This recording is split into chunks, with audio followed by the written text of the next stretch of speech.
בשעות הלילה נעים על כבישי הארץ פחות כלי רכב מאשר בשעות היום. למרות זאת, כשליש מכלל הנפגעים בתאונות דרכים בישראל נפגעים בתאונות לילה.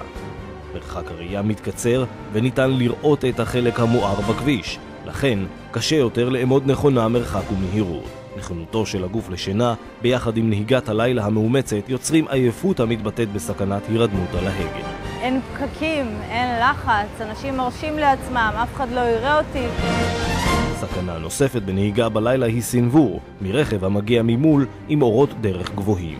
במקרה של נהיגת לילה יש להפחית את מהירות הנסיעה, להקפיד על שמירת מרחק, ובמקרה של עייפות לעצור להתרעננות. כמו כן, על הולכי הרגל ורוכבי האופניים לדאוג להגברת הנראות באמצעות מחזירי אור ולבוש בהיר וזוהר.